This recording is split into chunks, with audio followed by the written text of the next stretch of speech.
Man, I'm telling you, dude, Grove Street's gonna man. They done.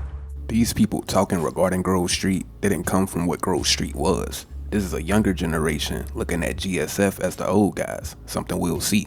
Saying that to say, at this point, it's safe to say that a lot of people in the Grove Street families when we saw it was the last of an already dying breed, regardless of this coming from a different gang or not. Everything that took place in '92 will show why they didn't and couldn't last years to come. GSF, to say the least, became always being a step behind. When Sweet was warned of the state of Grove Street, it showed us what Roe always wanted for his neighborhood to have, regardless of how it might have looked, which was simply standing on principles, even if that meant looking a certain way. Hey fool, we losing the streets, man. Nah, we just standing by our principles, homie. But our principles are making us bitches, man. Again though, this didn't matter to Sweet how things looked. He would even go to show having hope things would end up working for him in the hood's favor, thinking what he seen to be something that would blow over. Everyday ballers get stronger and you and I get weaker. You and I get poor, man. Man, that shit'll blow over. It always does.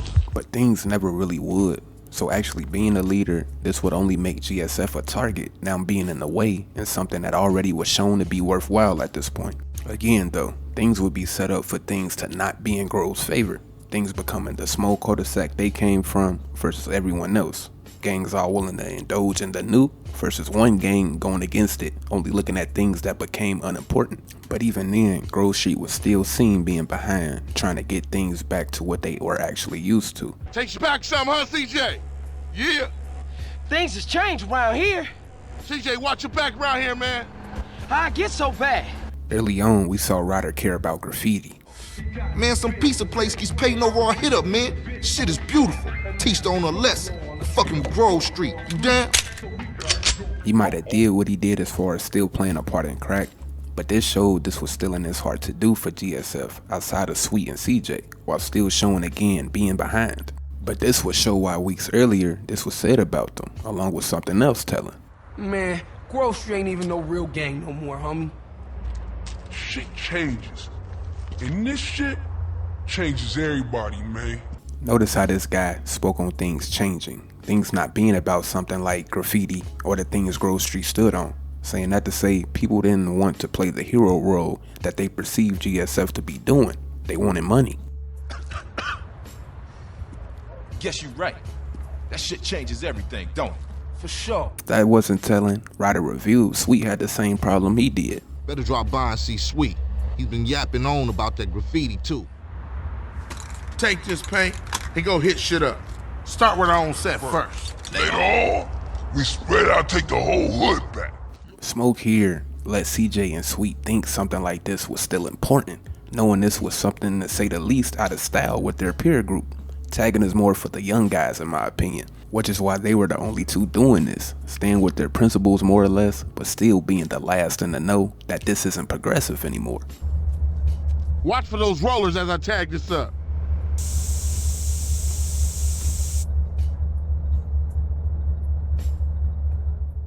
Then of course, things became trying to actually be reuniting with the families, still trying to have things how things once was. We've been putting time in the hood, but we gotta get the homies back together. Like the old days. Yeah. Yeah, you right. But the real thing to take from this is the debate Smoke and Sweet had. Sweet felt selling meant you didn't care about where you're from. He would then say how crack never made a gang strong, but that's exactly why other gangs were thriving while GSF was weak, which is why Smoke didn't agree. Man, nobody give a shit about the hood. I do. All they do is sell yay and ruin the place. No crack ever made a gang tight. I don't know, man. He then would continue to downplay what's going on, but Smoke would say something telling regarding GSF. You can't knock a homie's hustle, Sweet. And Marks ain't soldiers. They idiots trying to be businessmen. Yeah, but they down with us, man. Like Smoke said, people in Grove Street still had love for Grove Street. Money was just a plus to keep everyone on the same thing. Beat Up confirmed this after again still being off of Grove Street, but money being the new. Wait, hold up, man. What happened to for life, nigga? The only thing that matters is the hood, homie. But you'll never understand what getting this money is like. You know what, man? Get the fuck. Things had to work for everyone involved, which is why people strayed away, that not being a thing over there. Smoke even spoke on being off at GSF later on. He went against what Sweet was pushing, already getting to the money, but still showing again that love money couldn't bring. Hey, Smoke, tell me why you moved out the Grove. Man, got some money from my aunt. I mean, it's a nice place and all, but the Grove is in my heart, baby. It's where my dogs is at. Yeah, okay, homie. At this time, Emmett was one of the only people that was willing to help. But keep in mind, he's obviously part of an older generation, so of course he would feel the same way, but not even realizing he was someone who was also behind. I'm 100% behind you, boys. And remember this, Emmett is the place for guns. I've always got high quality merchandise. I seen newer cannons than this strap in the museum. Warnings will still show regarding the best interests that should have been for the gang.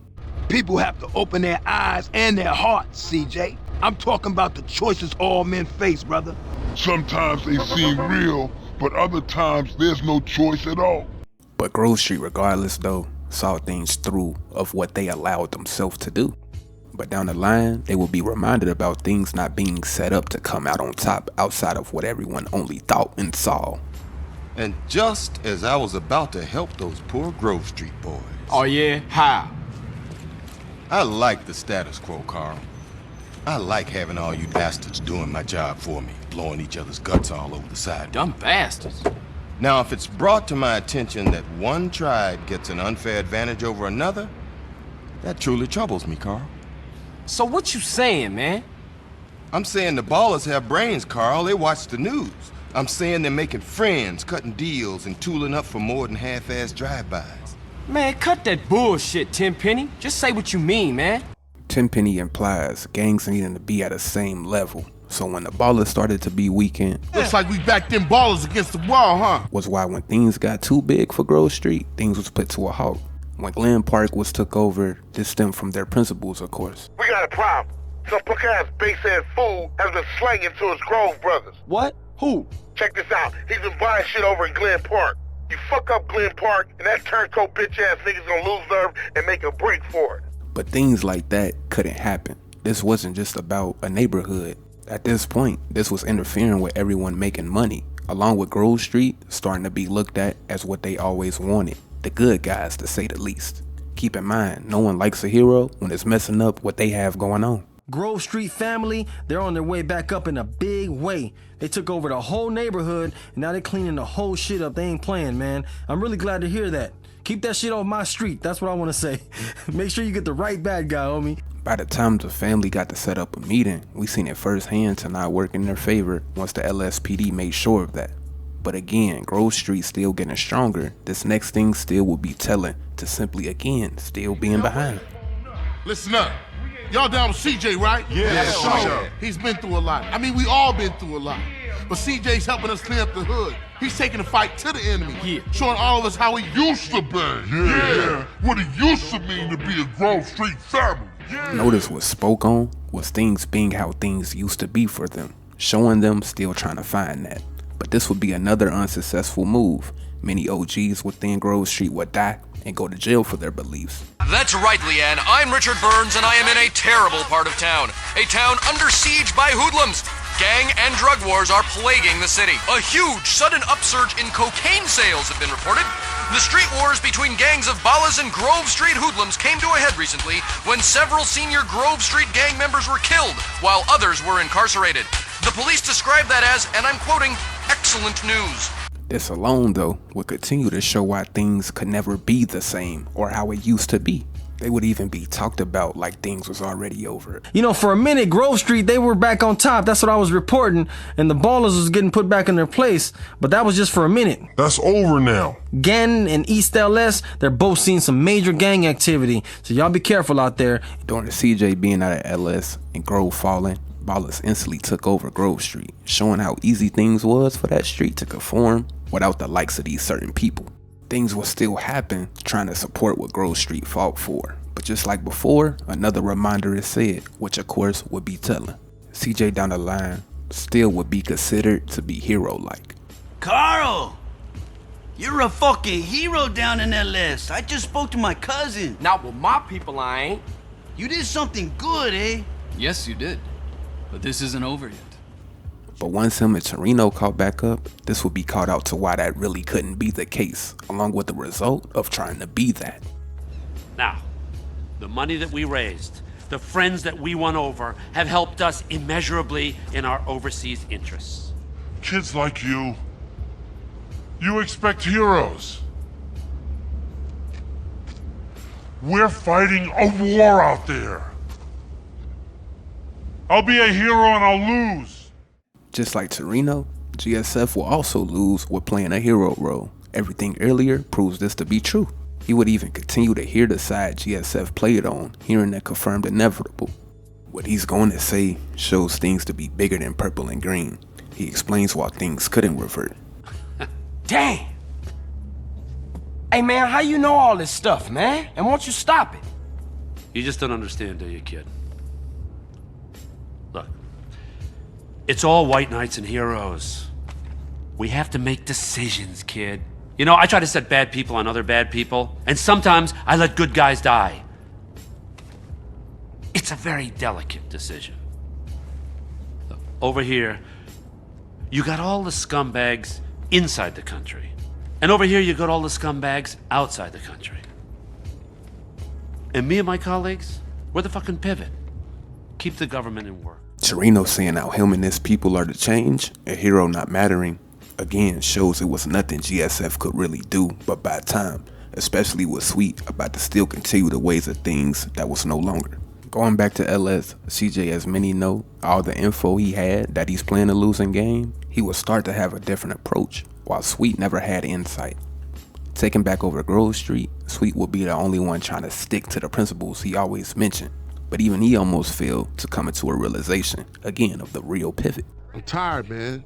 I'm real tired. Tired of putting in the work, and still shit don't get better. Tired of seeing my family fall apart. Sure, things are screwed up now, but we finna turn a corner, man. The day is coming when the Johnson family will be at the top. Things even still would be telling once GSF will be seen at his house, to say the least, about to be seen in denial. You gotta love your hood like you love your homies. It's always been that way. And ain't nothing ever gonna change. I done seen it all.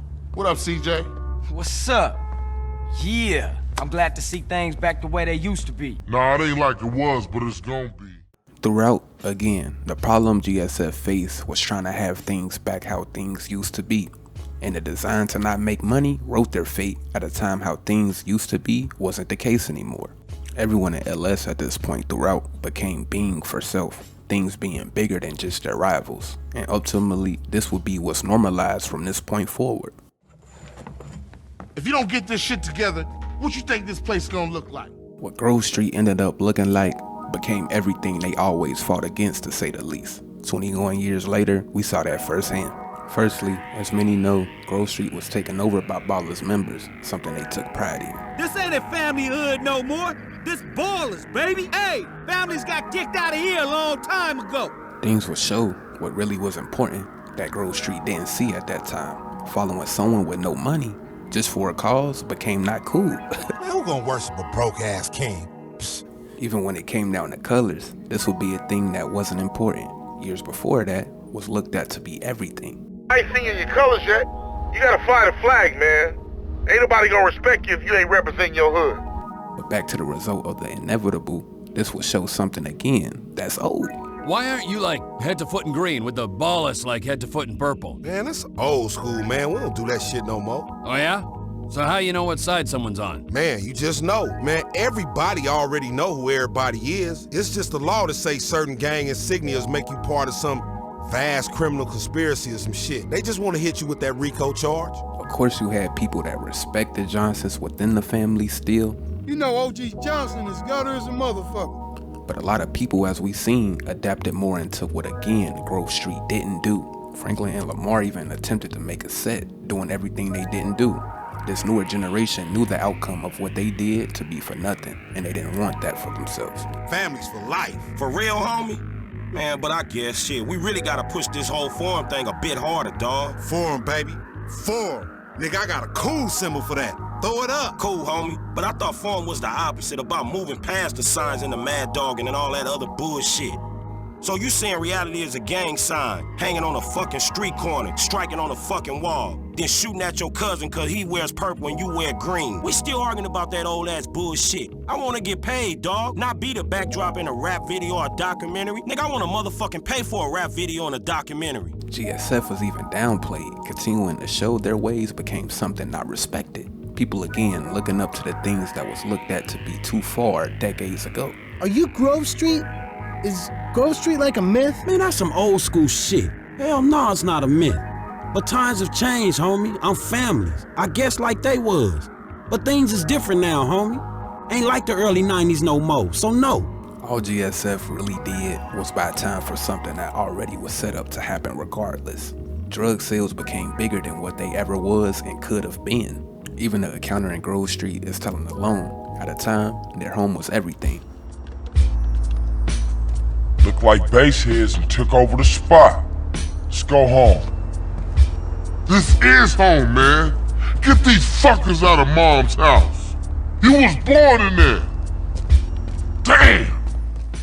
Just for the same thing GSF despised to be sold on these same stomping grounds, even the same house. Where's this thing happening? Down Grove Street. Hey, look, everybody be cool, man. Lamar about to do his thing, all right?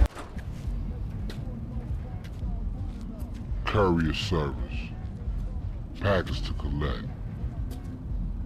You got the grip? Present and accounted for. You like that, huh? Sample? Now we talking.